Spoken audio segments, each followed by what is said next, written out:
But इसकी कोई बात नहीं करता है हुंडई में। Hello everyone, welcome back to another video. I hope सब कुछ बढ़िया चल रहा हो आप सबकी जिंदगी में। आज की वीडियो में ना हम भाई स्विफ्ट के बेस वेरिएंट की तो बात करेंगे ही। वैसे न्यू स्विफ्ट है भाई, मारुति सुजुकी के इंटीरियर यार आप सबको पता ही है कैसे सेम से होते हैं। मैं कहा क्लैरिफाई कर दूं कि भाई ये न्यू स्विफ्ट में बैठा हूँ, अभी बाहर चलते हैं तो आपको और पता चल जाएगा कि हाँ भाई ये तो सच में ही न्यू स्विफ्ट है। बट स्विफ्ट को लॉन्च हुए भाई बहुत टाइम हो चुका है, 10-15 दिन भाई से हो ही चुके हैं मेरे ख्याल से। तो बिल्कुल ही जिसे कहते हैं ना, इसे एक्सपोज कर देंगे कि भाई क्या क्या सही है क्या क्या गलत है। तो विदाउट वेस्टिंग एनी टाइम अभी हम चलते हैं बाहर और बाहर से चेक करते हैं भाई कार में आपको क्या क्या मिलता है, यानी कि बेस वेरिएंट में आपको क्या क्या मिलता है। बाकी तो हाँ, हैजार्ड लाइट वगैरह, इधर से हैजार्ड लाइट और इधर से हेडलाइट ऑन कर देते हैं अपने स्टाइल में। बिल्कुल ही वीडियो स्टार्ट करते हैं, बोनेट को हम ओपन कर देते हैं क्योंकि जो मेन चेंज है ना भाई वो अंडर द हुड ही है। ये है all new 3 cylinder engine 1200 CC का, जो आपको प्रोवाइड करता है around 82 bhp with 112 Nm of torque. अभी तक अगर आपने ड्राइव रिव्यू नहीं देखा है तो देख लेना भाई, चैनल पे आ रखे है। मुझे तो चलाने में मजा आया, कोई दिक्कत वाली बातचीत नहीं लगी। अब वो अलग बात है यार, अगर आप इस कार को बलिनो से कंपेयर करो या फिर पुरानी वाली स्विफ्ट से कंपेयर करो ड्रैग रेस में, तो आपको पावर का फर्क लग सकता है। वरना इसके अलावा भाई कोई दिक्कत वाली बातचीत नहीं है। इनिशियली वाइब्रेशंस है, वरना उसके अलावा कोई वाइब्रेशंस आपको नहीं मिलती है। बट मारुति सुजुकी भाई स्मार्ट है, उन्हें पता है भाई अब 3 सिलेंडर हो चुका है, पहले कपड़ा नहीं आता था भाई, अब ये कपड़ा हट चुका है ताकि भाई शोर वगैरह कम आए। बाकी तो इसे हम बंद कर देते हैं। एंड ये देख लो भाई, ये है न्यू स्विफ्ट बेस वेरिएंट है, LXi है। ओवरऑल लुक ऐसी है। बट हाँ, सबसे पहले हम फ्रंट से ही बात करते हैं। ग्राउंड क्लियरेंस की बात करें ना, 163 mm की इसकी ग्राउंड क्लियरेंस है।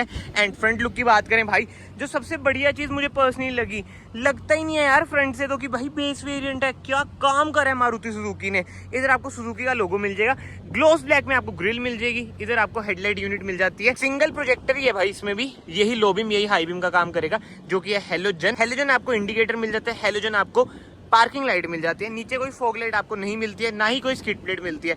बट फ्रंट से देख लो यार, लगता ही नहीं है कि बेस वेरिएंट है। बहुत ही बढ़िया काम मारुति सुजुकी ने कर रखा है। बाकी साइड में आ जाते हैं, कोई इसमें अलॉय व्हील्स नहीं मिलते, कोई क्लैडिंग वगैरह नहीं है। बट यार ये अब छोड़ दो काम करने यार। फेंडर पे इंडिकेटर आज के टाइम में बहुत ही माड़ा लगता है यार। अगर ये ना होता ना फेंडर में इंडिकेटर, तो मैं सही बता रहा हूँ, मैं ना खुल के बोल देता कि भाई ये कार बेस्ट है जिस सेगमेंट में ये आ रही है, जिस प्राइस पॉइंट पे आ रही है। प्राइसिंग की भी अभी हम बात करेंगे। बहुतों को ये डाउट होता है कि भाई इसे लें या फिर बलेनो को लें या फिर ऑल्टो को लें। भाई कमेंट्स में आ रखा था पुरानी वीडियो में कि यार ये तो थोड़ी ऑल्टो बड़ी बड़ी सी करती वैसी लुक आ रही है। बट यार कहाँ स्विफ्ट कहाँ ऑल्टो, ये क्या चीजें हैं। बट एनीवे, जोक्स अपार्ट, कोई क्रोम ट्रीटमेंट आपको नहीं मिलते और ब्लैकआउट ही इसमें आपको डोर हैंडल्स मिलते हैं, जो कि बहुत ही गलत बात है। ब्लैकआउट ही इसमें आपको ORVMs मिलते हैं, जो कि अगेन बहुत ही गलत बात है। वैसे बलेनो की बात करें ना, उसमें भी आपको ब्लैकआउट ही ये चीज़ें मिलती हैं। ऊपर कोई रूफ रेल्स वगैरह आपको नहीं मिलेगी, कोई शार्क एंटीना नहीं मिलेगा अपर वेरिएंट्स में। नहीं है इसमें क्या ही होएगा।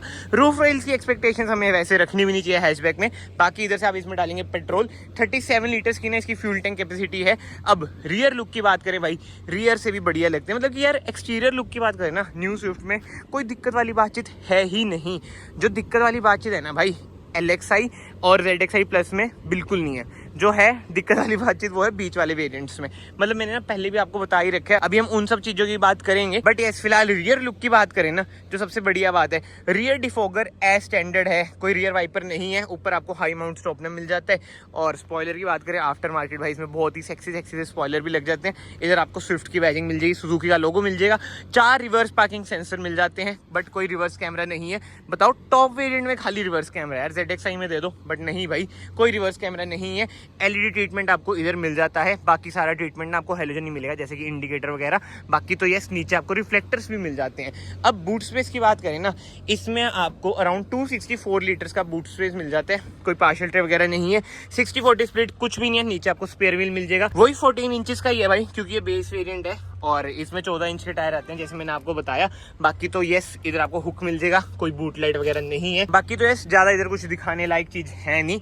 2 हेडरेस्ट मिल रहे हैं, जो कि नॉन एडजस्टेबल है, कोई सेंटर आर्मरेस्ट है नहीं। वैसे हम इधर से भी अंदर जाएंगे तब बाकी बातें कर लेंगे। एंड क्वालिटी की बात करें यार, देखो कार आपको हल्की हल्की तो फील होगी, उसमें तो कोई क्वेश्चन वाली बातचीत है ही नहीं, कोई दोरा है नहीं, कुछ ऐसा ही शब्द हम यूज़ करते हैं। बट हाँ, अब हम पीछे चलते हैं। ये देख लो, पूरा ओपन ये हो जाता है। एंट्री का एरिया भाई बढ़िया है, बट ये देख लो पहले पावर विंडोज नहीं आती थी, अब इसमें आपको पावर विंडोज के कंट्रोल मिल जाते हैं पीछे भी, पहले केवल आगे आती थी। बट यस, कोई रियर एसी वेंट्स नहीं है। हाई स्पोर्ट की थोड़ी बहुत कमी आपको लग सकती है, बट लेग रूम बहुत ही बढ़िया है। जैसे मैंने आपको बताया, 2 नॉन एडजस्टेबल आपको हेडरेस्ट मिलते हैं, कोई सेंटर आर्मरेस्ट नहीं है। बट सीट बेल्ट की बात करें, वही 3 पॉइंट सीट बेल्ट वाली चीज़ आ चुकी है। एंड हेड रूम भी भाई आपको ठीक ठाक मिल जाता है। बाकी तो अगर आप लोग इस वीडियो में बने हुए हैं ना, वीडियो को ना ऐसे लाइक कर देना, चैनल को ऐसे सब्सक्राइब कर देना, it will mean a lot to me. Front door trim की बात करें ना, कोई क्रोम ट्रीटमेंट वगैरह आपको नहीं मिलता है। ओआरवीएम आपको ऐसे हाथ से एडजस्ट करने पड़ेंगे भाई, और फोल्ड भी हाथ से ही करने पड़ेंगे। बट जैसे मैंने आपको बताया, पावर विंडोज के सारे कंट्रोल मिल जाते हैं, जो कि बढ़िया बात है। बोटल होल्डर, कुछ स्पेस, हाइट एडजस्टमेंट का ऑप्शन नहीं मिलता है। स्लाइड आप कर सकते हैं इधर से, रिक्लाइन आप करेंगे इधर से। एंड कार के वो हम अंदर आ जाते हैं, डोर को कर देते हैं बंद। एंड की बात करें ना, वही बेसिक सी की है भाई सुजुकी की। इसकी यार सारी बेइज्जती करते हैं, तो मैं अब इसकी बेइज्जती नहीं करूंगा, इसे चुपचाप इधर से लगा दूंगा एंड कार को मैं कर दूंगा स्टार्ट। रिफाइनमेंट तो यार ठीक है, इनिशियल आपको वाइब्रेशंस लग सकती हैं, उसके सिवा कोई दिक्कत वाली बातचीत भाई कार में नहीं है। ऐसा कुछ है इसका स्टीयरिंग व्हील, जो कि बहुत ज़्यादा स्मूथ है, वो इस 5 स्पीड मैनुअल में आपको मिलेगी। बेस वेरिएंट में भाई AMD का ऑप्शन नहीं है, कोई क्रोम ट्रीटमेंट आपको गियर नोब पे नहीं दिखेगा। एंड इधर आपको कोई वायरलेस चार्जर नहीं मिलेगा पर वेरिएंट्स की तरह, बट जो अच्छी बात है 12 वोल्ट का सॉकेट मिल जाता है, कोई USB सॉकेट नहीं है, 2 कप होल्डर आपको मिल जाएंगे। अब ना एक चीज नोट करो भाई, आई नो कैमरा में फील नहीं होगी, जैसे इस स्टेज पे होती है ना कार, तो हल्की फुल्की वाइब्रेशंस आपको फील हो सकती हैं। बाकी तो स्टीयरिंग व्हील एडजस्टमेंट की बात करें, टिल्ट है, टेलीस्कोपिक नहीं है। बट जैसे मैंने आपको बताया भाई, कार को हम पूरा एक्सपोज करेंगे भाई। ये कार में ना जो सबसे बढ़िया बात है, पन्नी निकल गई, इसे इधर रख देते हैं। बेस वेरिएंट है, बट टिल्ट का ऑप्शन है, टेलीस्कोपिक नहीं है, वो मैं मानता हूँ। एक्सटर देख लो भाई, उसमें S वेरिएंट से ही ना टिल्ट है ना टेलीस्कोपिक है, फिक्स है। इन सब चीजों में ना मारुति सुजुकी बहुत ज्यादा आगे निकल जाती है, बट इसकी कोई बात नहीं करता है। हुंडई में मानता हूँ भाई फीचर्स देती है, बट यूजलेस फीचर्स होते हैं। ये कम से कम यूजफुल फीचर तो देते हैं, ये भाई कहीं ना कहीं हमें एक्सेप्ट करना चाहिए। बाकी तो नॉन लेदराइज स्टीयरिंग व्हील है, ऐसा कुछ है भाई। इसका इंस्ट्रूमेंट क्लस्टर वही बेसिक्स है यार, सेम ZXi तक सेम आ रहा है। बताओ, मैंने तभी पुरानी वीडियोस में भी बोला है भाई, लेना है तो बेस वेरिएंट लो, नहीं तो सीधा टॉप वेरिएंट लो। बीच में कोई मुझे नहीं लगता भाई यूज है, क्योंकि सेफ्टी फीचर्स की बात करें, एज स्टैंडर्ड 6 एयरबैग्स आपको मिल रहे हैं, ABS विद EBD मिल रहा है, विदाउट एक्शन ऑफ का बटन आपको इधर मिल जाता है, ऑटो ऑन ऑफ का बटन मिल जाता है, इधर से आप अपनी बीम एडजस्ट कर सकते हैं। AC वेंट इसके कुछ ऐसे हैं, बट कोई स्क्रीन आपको नहीं मिलेगी। और पहले ना मैंने बोल दिया था कि भाई ऑटोमेटिक AC एज स्टैंडर्ड है, बट नहीं भाई, मैनुअल AC आपको मिलता है। कभी कभी गलती हो जाती है, आपका ही भाई हूं मैं, तो माफ कर दिया करो मुझे।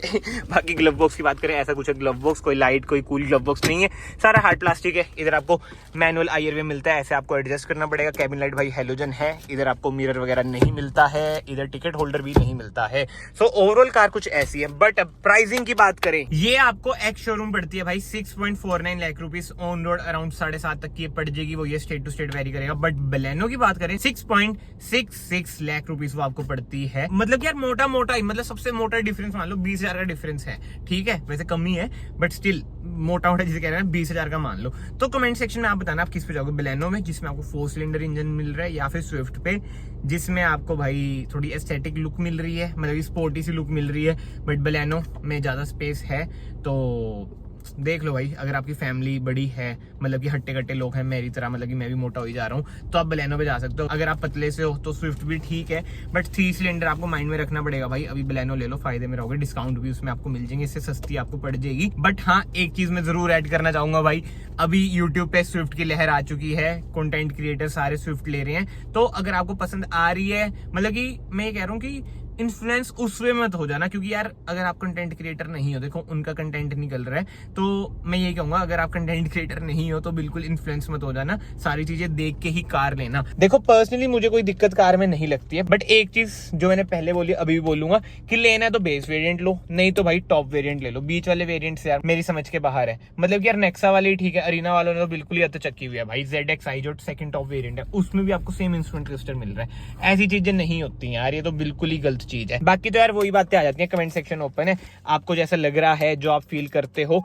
आप बता देना। बट यस, इतने दिनों के बाद मैं यही कहूंगा भाई कि स्विफ्ट ऑल एंड ऑल बहुत ही बढ़िया कार है। और चाहे मैं ना कुछ बोल लूँ इसके बारे में, अच्छा बोल लूँ गंदा बोल लूँ, इस कार ने भाई बिकना है तो बिकना है, क्योंकि जो इस कार की डिमांड है ना यार, वो भाई पैन इंडिया बहुत ज्यादा है। एंड स्पेसिफिकली अगर हम नॉर्थ रीजन की बात करें, हमारे हरियाणा पंजाब में तो बहुत ज्यादा है।